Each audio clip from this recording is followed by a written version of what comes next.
If you enjoy listening to adventure stories, then you should visit thedihedral.com. You will find stories from other members of the community and read about climbing, life, and the outdoors. Follow us on Instagram, Facebook, and Twitter. Let's connect and climb on! Climb on! Roll! Hello, everyone. As always, welcome to another episode of the Dihedral Podcast. This is Carrot. And I can barely contain my excitement because today we're joined by two legendary climbers and a legendary co-host. A friend of the show who you'll remember from our episode on the physics of climbing, Dave Custer, is here to do some of the heavy lifting. So Dave, welcome back. Thanks for sitting in with me today. And I was hoping you wouldn't mind introducing today's guests. Hi, my pleasure. I'd be delighted to introduce today's guests and the place where they climbed something like 50 years ago. And frankly, this is the first time I have met either Ken or Bruce, quote, face to face on the Zoom, but they are legendary because in my world, their names are in the back of the Steve Roper guide with these first ascents on Tuolumne Peak. And for something like 3 decades, I've been climbing in Tuolumne Meadows, and everywhere you can see Tuolumne Peak. And they've always been these fascinating little routes that I've only finally gotten to doing in the last decade or so. And they're amazing and hard and crazy routes that these folks put up 50 years ago. And I'd be delighted to hear more about their tall tales of putting up those routes and life in the High Sierra camps in the 60s and 70s, and also maybe how they think climbing has been useful for the rest of, for the intervening 50 years. Ken? I think with those accolades, maybe we should just end the program right now. This is Perfect. Thank you for joining us. Let me start by telling you how Bruce and I know each other. And Bruce, you can add into this, but we were both fortunate to be hired during summers to work at Tuolumne Meadow Lodge in Yosemite National Park. And my first recollection of Bruce was here I was an 18-year-old, right out of high school kid who, gets his hot job in Yosemite National Park. And guess what, of course, my first job was? I was a dishwasher. And the Tuolumne Meadows Lodge at that point, didn't have electricity. And, so if you wanted any light, it was from, gas lanterns. And if you wanted any electricity, forget it. There was a generator and that was it for the refrigeration. But anyway, I was very impressionable. And Bruce was a really, hot stuff cook's helper at the time, which was, well above in the hierarchy of a dishwasher. But he took me under a wing and he basically seduced me to try to go out and climb things. And that's how we met each other. And most of what I did, and Bruce for that matter too, was just on days off going and climbing peaks that we'd we're familiar with and are easy to get to from Tuolumne Meadows Lodge. And that means things like Cathedral Peak and Unicorn Peak and Johnson Peak and Mount Kinnison, and a little farther away things like Mount Lyell. And so we would make hikes to those places, and most of which are 4th class or less, so they're relatively straightforward. And then Bruce says, "Hey, let's do these new routes on let's do a new route on Tuolumne Peak." And I am a good follower, so I said, "Sure. Where's Tuolumne Peak?" And Bruce, take it from there. Well, I'd like to start off by saying there was absolutely no seduction. Everything was fully consensual, and I actually have a signed consent form that that's important. Back in 1965. As he said, I was a seasoned veteran because I'd been a dishwasher the previous summer. And so I made pancakes in the morning, and but had spent the previous summer trying to figure out what was going on there. And there was one employee, Bob Watson, who seemed to be going out and climbing things, and on his days off, he climbed unicorn, I heard. Now, I didn't really know anything about climbing, but I fancied myself something of an outdoors person. So when it came to my day off, I went and I climbed unicorn. Now, that's kind of steep in places and it gets kind of weird. But when you're 18 and you think, well, if he could do it, I could do it, then you keep going. I tried it couple of years ago as a 50th anniversary, I think, and scared the hell out of me. But you know, when you're young, and we sort of were living by the song "Those Were the Days" by Mary Hopkin. You know that song? Classic. It's you know, we were young and sure to have our way, so we'd live the life we choose, we'd fight and never lose. That's how it felt up there. Anyway, it was a couple of years later that we went to Tuolumne Peak for the first time, and it was because there happened to be somebody who was the salad maker in the kitchen, and he knew somebody who knew about Tuolumne Peak and told him, you know, there's some routes to do on the east side there.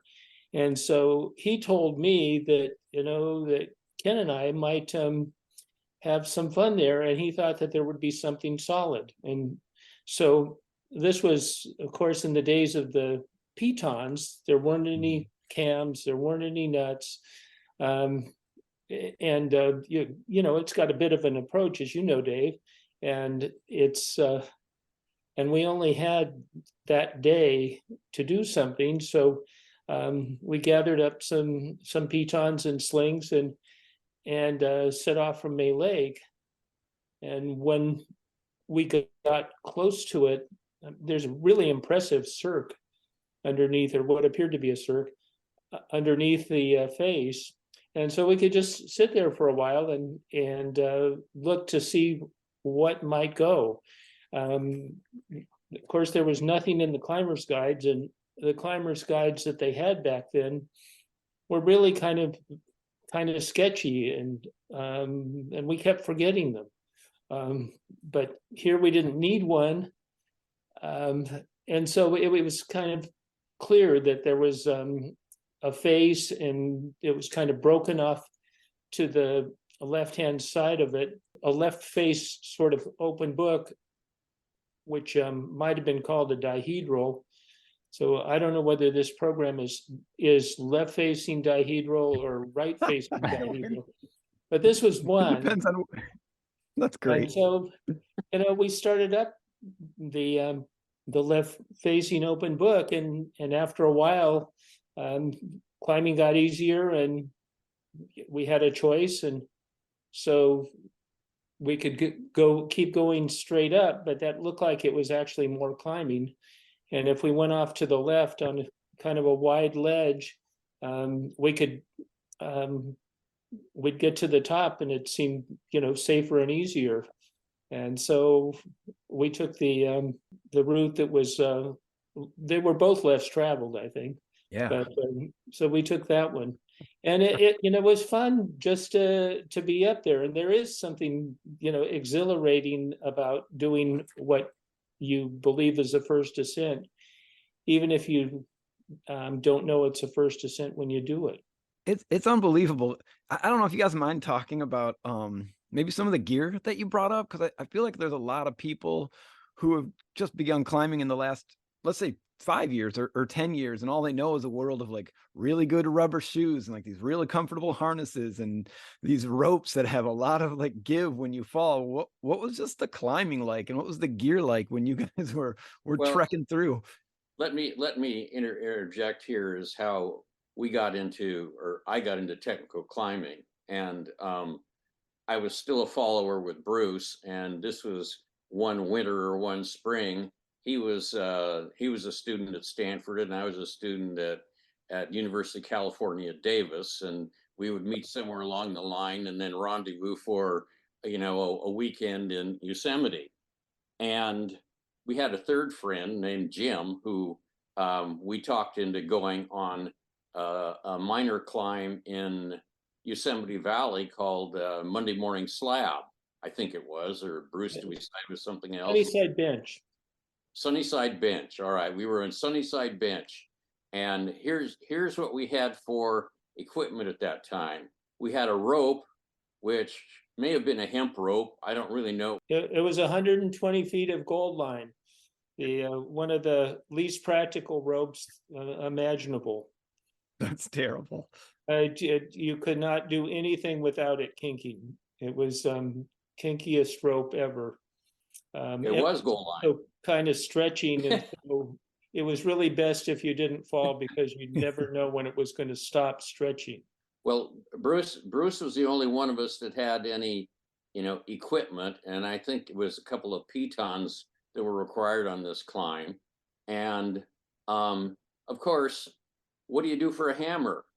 Bruce brought a claw hammer, from the probably his parents' claw hammer along. So, and of course, there was only one claw hammer for 3 people. So he led the climb, put in a piton, I think, and then went up. And then, of course, he threw the hammer down on the end of the rope so that we could take the hammer to clear the piton to finish the climb. Well, our friend Jim, that was the last time he ever climbed with us. And I should have followed his example, obviously. Yeah, right. But I didn't, and we did other climbs in Yosemite Valley, and we did our part to expand the piton induced holes that now people use for climbing up there. So they can thank us in part for messing up the rock, and then comes in the late 1960s, and we start hearing about these nuts and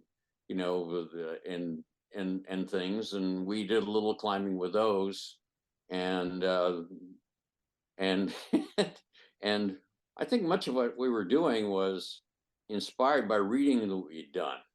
I remember the book by Maurice Herzog called Annapurna, about the French ascent of Annapurna in 1950, when the French climbers, including Maurice Herzog and Gaston Rébuffat, who has this glorious picture on the top of some spire in the French Alps, which as a kid it gets your attention. But wow, I wonder if I could do that. And anyway, the readings like that, and then a reading of this was a big deal to France at the time, because it was climbed in 1950, shortly after World War II ended, and no one had climbed any 8,000 foot peaks at that 8,000 meter peaks in the Himalaya. So he was kind of he and his colleagues, a couple of them lost their feet to frostbite and hands to frostbite, but he was a hero in France as a result of that. And these are the kinds of things we had in our heads at time for a background for why we were interested in attempting things. Now, putting that in context, things have changed dramatically, where this Nepali kid climbs all the 14,000 foot peaks in 7 months, and crazy. And the Nepalis are always fit enough to do this, but we white guys show up thinking it's a big deal, and they weren't climbing these things. But anyway, when we're out there on Sunnyside Bench, Monday Morning Slab, or Cathedral Peak, or Tuolumne Peak, we're in our own way doing our little bit of heroic heroic mountaineering, you know, totally in our own minds. I'm not sure that I'd agree that it was heroic mountaineering. I was reading a memoir of Dave Roberts, who is a well-known climber writer, and he pointed out that there was a big difference between bravery and heroism. That climbers are usually kind of brave in going forward against the unknown, but heroism really involves helping somebody, involves other people. And I really thought that there was somebody who was on the Annapurna climb, a guy named Lionel Terray, wrote a book called The Conquistadors of the Possible, or the Silly, or something, of the Useless, Conquistadors of the Useless. And I thought that that really kind of described what we were doing, that we weren't really helping anybody except, you know, maybe somebody might go up a peak or a route on Tuolumne Peak someday, but probably not. Nobody's going to read that. But it was fun. As far as equipment is concerned, though, it was different back then. And, you know, by the mid 60s, Gold Line had replaced hemp ropes. And Gold Line was popular for a pretty short time before the ropes with that had cores and sheaths on the core, which are, you know, kind of generally what there is now, but they were engineered to have a kind of a tensile strength, I guess it is, where there could be a fall and there wouldn't be stretch right away. It would be held, if that's the right expression, but it still could, you know, stretch later on. And it seemed to be a good combination of stopping some climbs and yet not stopping them in some kind of a body breaking jarring. So those were the ropes, and which we of course had to learn. But maybe more interestingly was we also had to deal with the hardware, and the hardware included hammers, and I graduated quickly from a claw hammer, which I knew made me an idiot, to a Chenard hammer, a black diamond hammer, which had a shoulder sling on it, blue webbing, and you'd of course have to get you know, a hammer holster, and once you did that, people could look at you and know that you were official. And that guy's real. Yeah, it was real. And there wasn't really much for harnesses, but you'd double or triple, you know, slings around your waist, and tie the rope to those. The carabiners started out being, you know, European carabiners, oval carabiners that, you know, were very good at one thing, which was carrying equipment. But as far as stopping leader falls, they were worthless. Yeah. And so to the rescue of carabiners, as well as most everything involved in climbing equipment, was Yvon Chenard. And he was making it from the Great Pacific Iron Works in Ventura, where I happened to live for a while. So I got to see the process. But he made these wonderful pitons. They were, instead of being you'd have to leave them, the previous pitons in the cracks, because they were made out of soft metal and you couldn't get them out. You couldn't remove them. Well, the Chenard chrome molybdenum pitons were hard. They were harder than the rock. In fact, they were so much harder than the rock that that they created handholds for, or at least finger holds for later climbers. And they came in all shapes and sizes. They went, the biggest ones were known as bongs, and they were so heavy that at first they pounded lightning holes in them, which they said didn't decrease the strength. And then they switched them from steel to aluminum, which did make them somewhat lighter. Yeah.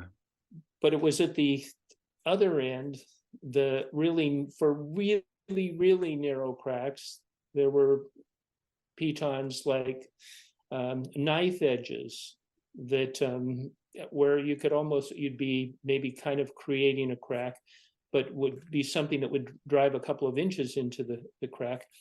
And smaller than that, the RURP, the realized ultimate reality purpose, I believe. Oh, that's great. Piton was the last word. Oh, is it piton? Okay. And so. Yeah.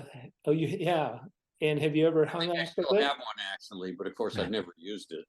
Yeah, that's it's something that you can use when you put on your necklace. You can use the RIP for the pendant. That's how they were mostly used. But I think I put one in, at 6 feet high, and into something that was hardly imaginable as a crack, and hooked 8 slings to it and stood on it. Now, I wouldn't do that with 60 feet of exposure, much less on a big wall. But they got to be pretty cool. And in fact, they've really never been completely replaced, because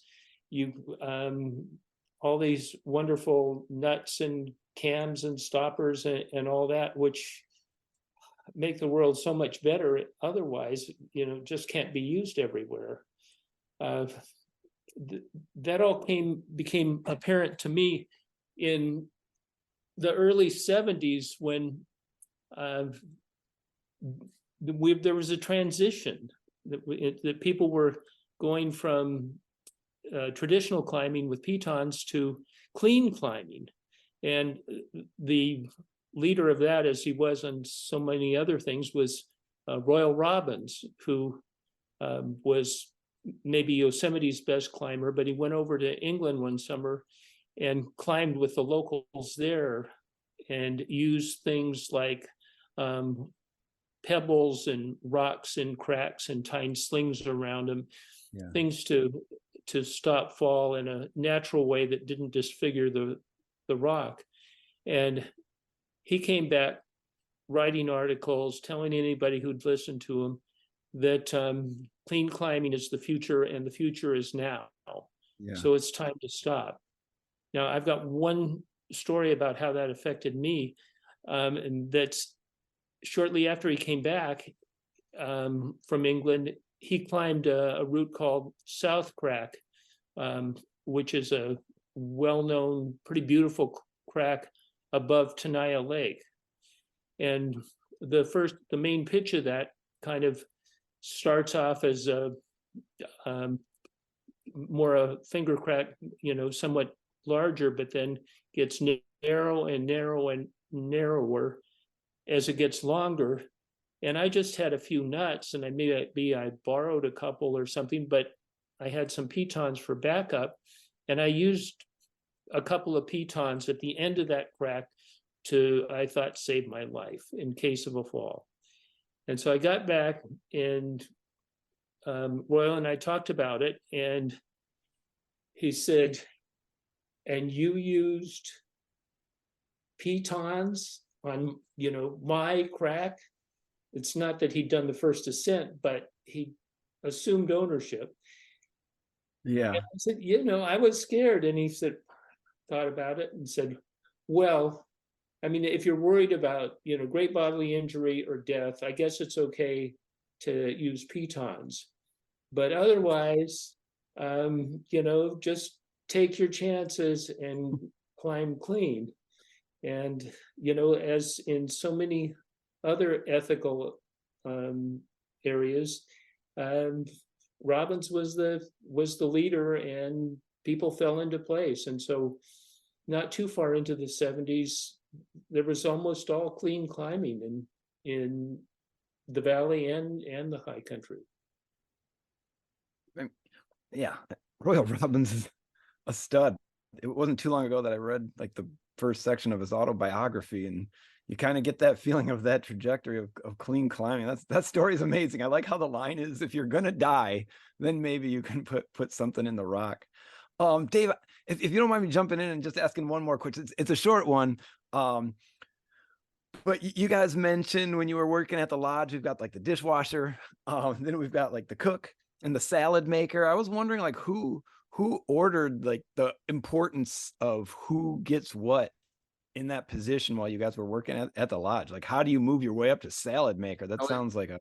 Well, it was a marvelous time, and because the crew that worked there were college students from, usually from within a couple 100 miles of the like Fresno State College and San Francisco Bay Area. Fresno is on the just southeast of Yosemite, but the concessionaires who were operating the place would get college students, and they'd show up, and some of them couldn't stand it and would leave, and others would stay and make friendships for life, and they'd come back the next year. So if you came back for a second year, you'd move from dishwasher to cook's helper. If you came back a third year, you'd be, a cook or a waiter. I think waiter or working on the desk where you met the people who were staying at the lodge were probably the nicest jobs. And so it was just kind of a stair-step hierarchy for how long you had been there, and how well you got along with people. And Bruce, it's also there was also a very discerning manager that we have a beloved person in Tuolumne Meadows lore named Martha Miller, who's still well into her 90s and still lives and sort of works at the Ahwahnee Hotel even now. But back in the 60s, she ran the place and she made the decisions. And she decided eventually that Ken and I were suitable for the dining room, and so we got to be waiters. All right. And I had a relative who was deemed not to be suitable for the dining room, and ultimately not to be suited for Tuolumne. So he was sent down to wash buses in Yosemite Valley. So that was kind of how the hierarchy worked. There was one job that was, kind of special, that in 1970, I fell and broke my leg in the minarets, and was brought back and got to be the guardian of the shower house. There were many people who would sneak into our shower house, which cost $0.25, and take showers, use towels without paying. And Martha came up with the idea that I would be happier there than home, which was right. And so I got to sit outside and collect money from the campers who wanted to take showers, and I got paid for it. Pretty good job. Bruce, like everything that you've done, like in the climbing world and after the climbing world. If it were me, I don't know if I'd be more proud of any moniker than Guardian of the Shower House. Like, I don't think I'd write an email without that included. That is awesome. Emeritus. Yeah, exactly. Yeah. Yeah, Dave, did you want to toss a question out? What's Oh that? my heavens! And I'm just curious what you did the climbs on Tuolumne over a period of, I don't know, 6 or 8 years, and maybe into the nut era. Did you do them as free ascents? Did you do them as piton free ascents later? I'm just wondering whether your climbing transitioned as you worked through your Tuolumne Peak climbs. Oh yeah, all nuts. On the last one that we did, which was the one that was more on the left side, that was a sort of a chimney that you start up. And yeah, I was kind of wondering at some point when I got to the top of the chimney what we were going to do next, because I wasn't really seeing anything and any place to stick nuts or anything. And finally it all worked out. But no, by then pitons would only really be considered for aid on big walls, and you just didn't even carry them anymore.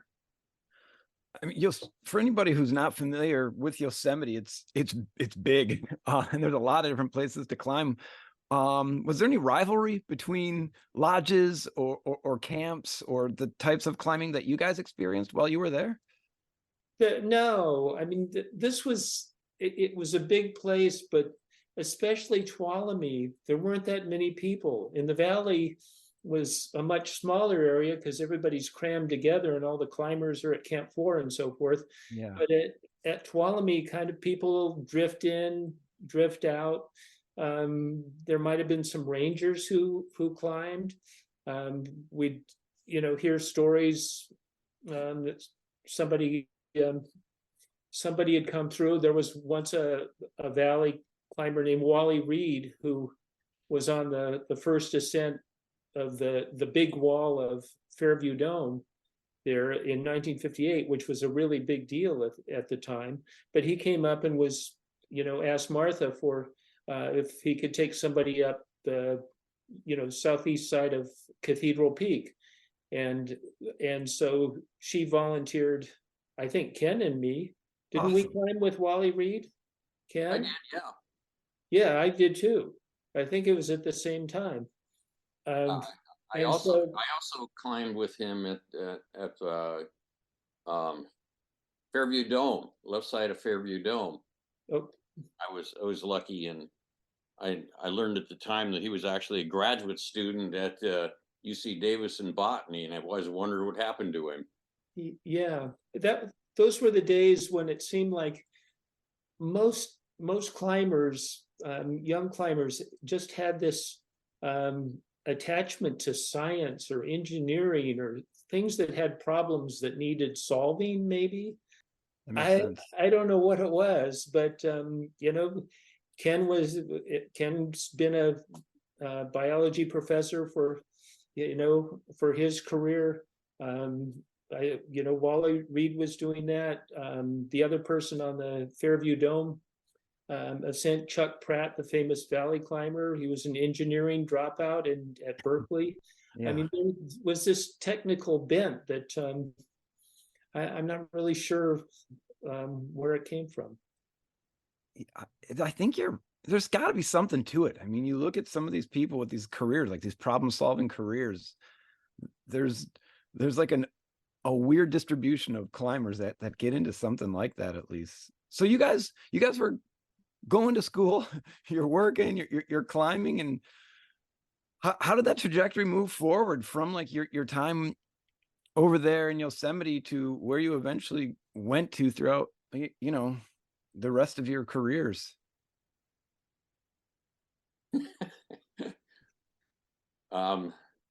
Bruce, do you have any semblance of an answer to that? I'm a little I mean, basically for me, other things like staying employed, kicked in. I was taking biology Yeah. teaching jobs wherever I could get them, and that took me to um, Missoula, Montana, where I spent a year and 3 years in Louisiana at Loyola University in New Orleans, and then a semester at UCLA, and I finally landed a tenure track job at Cal State College in Bakersfield, California, the southern end of the San Joaquin Valley, and I was lucky to get that in part because it was a 3-hour drive from Lone Pine, which is right at the base of Mount Whitney. So Awesome. I had access to the Sierra there, and at least I could go and look up there and dream about being up there on the rock, if not actually going up and doing it. But part of the problem, of course, with these places now is they've become so popular that you really, it just isn't the same experience. I mean, I remember when I went up Half Dome the first time. This was in the 1960s, probably about 1967 or something.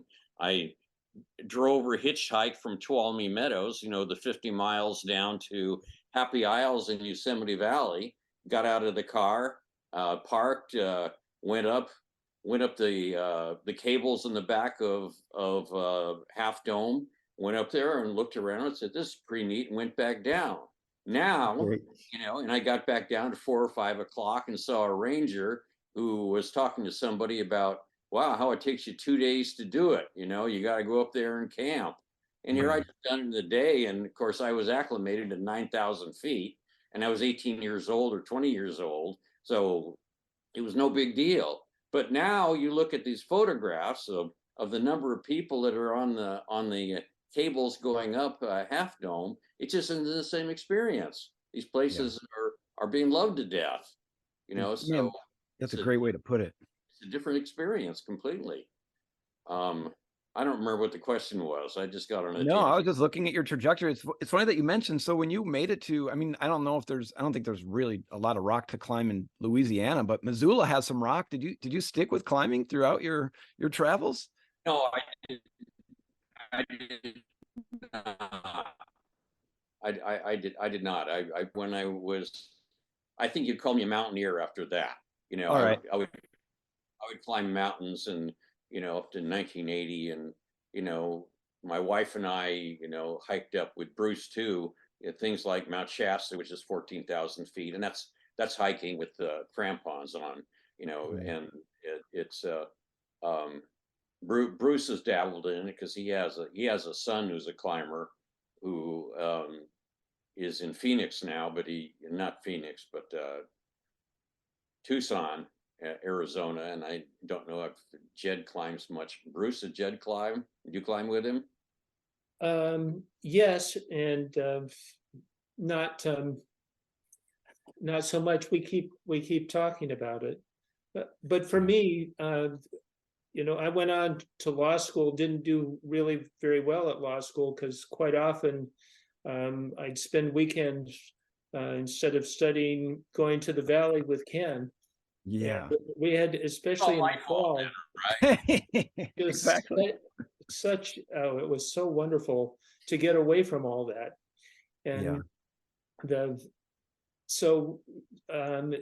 and I once I finally got through everything and became a lawyer, started out as a public defender in Ventura, and I had my bag packed or my car packed so that every Friday I could leave work and I would drive 300 miles up to the east side and be ready to climb something, and I would just do it because it's a long drive home and you're tired on Monday, but it was just so compelling those days where we were doing things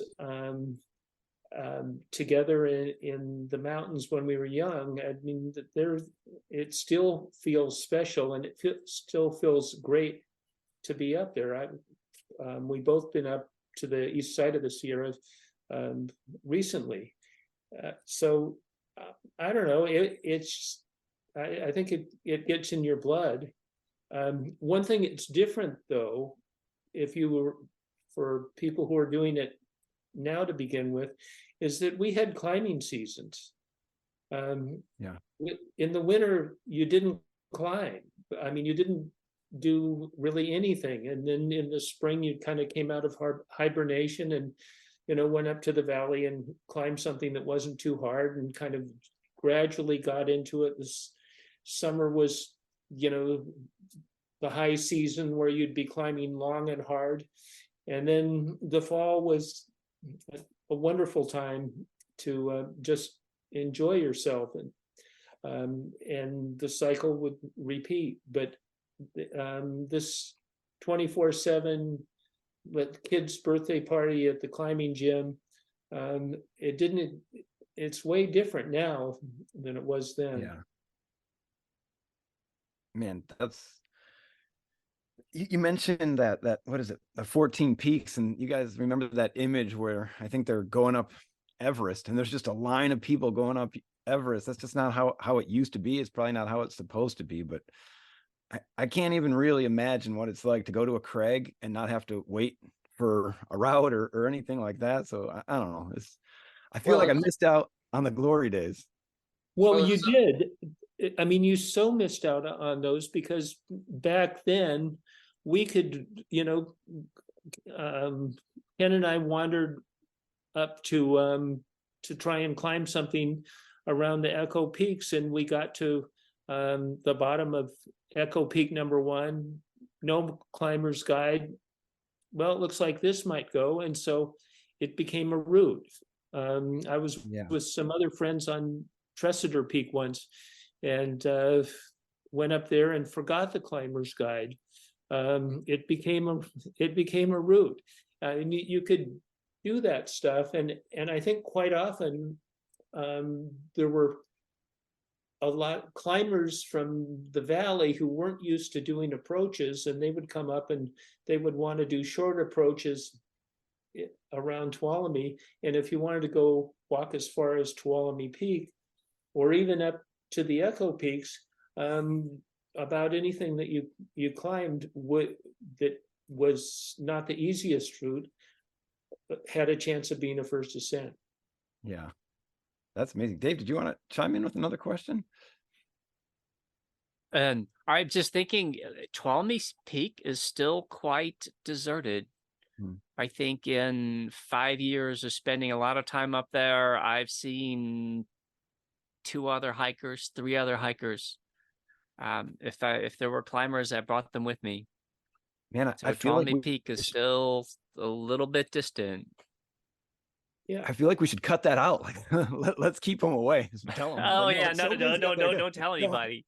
It's still a long walk. You're gonna Yeah. the people are, if they're gonna walk, they'll do it. If not, they won't. It's. but it's a lovely place, just in its own right, and it's worth the walk just to be there, especially in the big cirque under the east face.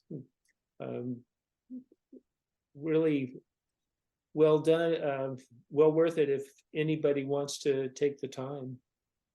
Yeah, I'm sure. I mean, even if you're just listening to us, Google it. The Google images will take your breath away, let alone being there. You guys, this is just for my own, I guess, selfish purposes. I try to take pride in like the crag snacks that I bring. And most of the approaches I do are nothing like what you guys are doing. So I'm wondering like what you guys were packing for lunch or breakfast, or what were you eating? Ken, you eat something? Since we worked at Tuolumne Lodge, we make ourselves sandwiches. How primitive is that? Classic. Probably a candy bar and an apple. Or maybe a drink in a can, none of these goos and yeah, right. and horrendous looking things that I see advertised and see, endurance athletes taking, I kind of go, wow. I mean, shoot. I mean, I did a lot of endurance bicycle riding, and what did I eat? I ate bananas and diluted Coca-Cola. That's just That's raw awesome. sugar going into the engine. You didn't need anything more than that. Yeah, I love that. That's awesome. Bruce, you remember making any wonderful organic meals for your backpacking? No, I do. All I remember is one time when I was going to climb Mathis Crest for the first time, and I didn't have time to make anything, but the lodge made box lunches for the guests, and box lunches had these wonderful, nice sandwiches on it. But I got a late start, and it took a long time to get over to the peak, and so I ate lunch, and it was a warm day, and so I climbed the peak, came back, and that night got food poisoning because there was mayonnaise or something that was in the box lunch sandwich that wouldn't have otherwise been a problem, and boy, that was miserable, and I missed 2 days of work, and never again. So I think it's good to have something really simple. These days it's Cliff Bars by the ton. Oh yeah. But back then it was way more important to have good sources of water than it was food, because you do sweat a lot. Yeah. Yeah, you're right. That's another one of those things. Like, I remember those old gigantic metal containers to carry water. You guys didn't have backpacks and bladders that you were carrying up. So what do you guys think that your packs weighed? Like, if you could take a guess, like, you've got metal pitons and metal water bottles and box lunches. Less than 150 pounds. Oh, okay. So you're fine. It's barely anything.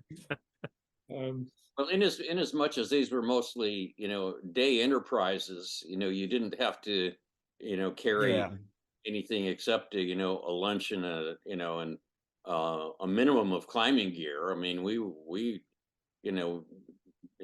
weren't loaded down like you see these big wall people, in the pictures of them, doing things with, Good point.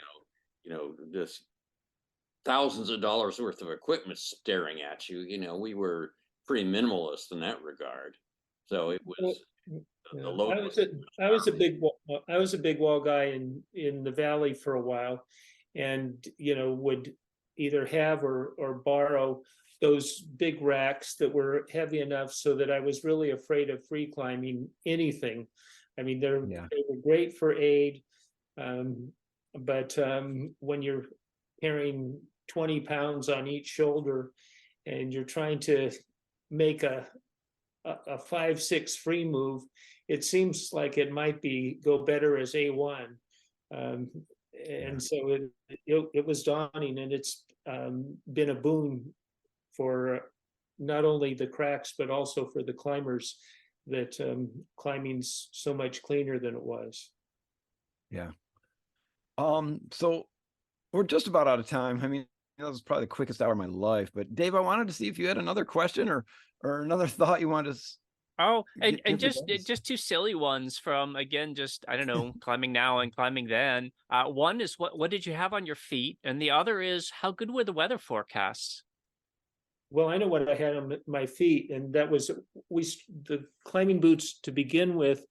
For those of us at Tuolumne, a lot of times were Cortinas, which were light hiking boots, but also seemed to work sort of in climbing.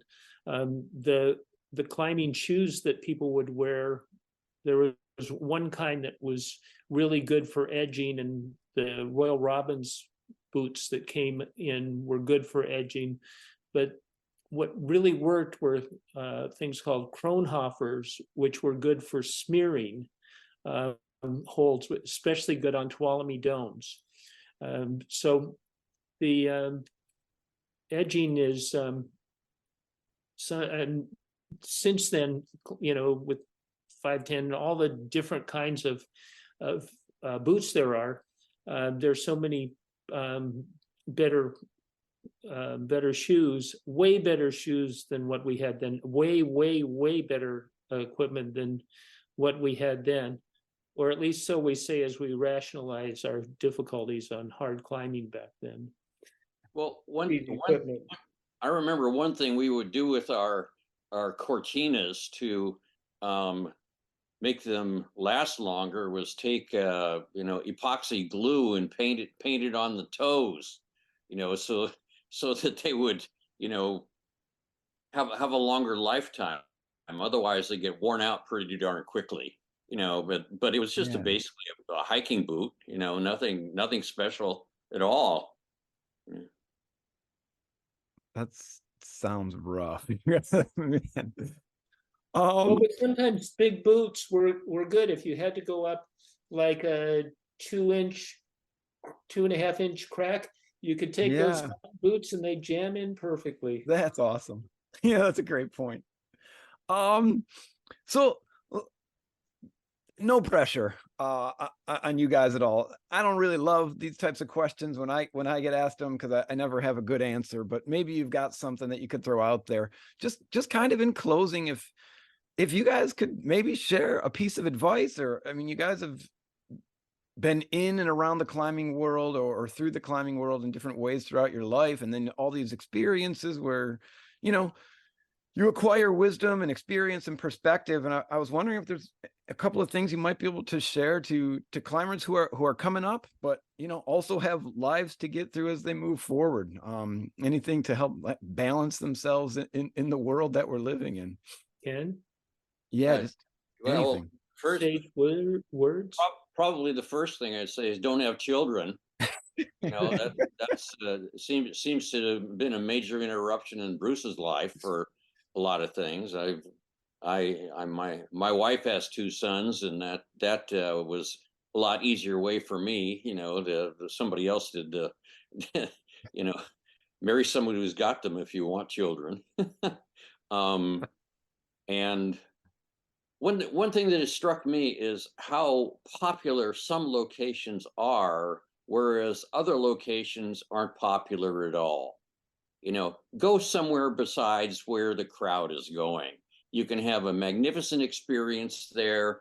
And so what if your friends, aren't impressed that you didn't go and climb Mount Whitney, but you went and climbed Mount Russell, which is, the next 14,000 foot peak just north of Whitney, and nobody's heard of it, and you'd have a magnificent experience, but do something the crowd isn't doing. That's probably what I would direct a person. Awesome. My thought is that for those of us who do have kids, get them outdoors early, and keep them outdoors. Both of my kids worked at Tuolumne Meadows for 5 years apiece through college, and and they're outdoors people till the end now. But they started way early, and it's a great time to spend time with your kids when you're little, and it's something that you'll always share. As far as climbing in general, so many people are addicted to driving to where their climbing is going to be, and walking indoors or doing a real short approach. And I think a big part of the joy of climbing is to be outdoors in beautiful places in the mountains, and walking to the mountains, doing the approaches that used to be longer than the climbs for us at Tuolumne sometimes. But doing the approaches is just a wonderful part of it, and sometimes can make the climb, a climb which is otherwise not that interesting, worthwhile. You can't beat that. You guys, thank you so much for joining us. I hope you'll be agreeable and maybe we can do this again sometime, but this was a real pleasure. Dave, thank you so much for helping out with the questions. And oh my heavens, again, thank you for being willing to put this down on I don't know, the bits on the internet, because it's an oral history of, I don't know, the most amazing peak in Tuolumne Meadows.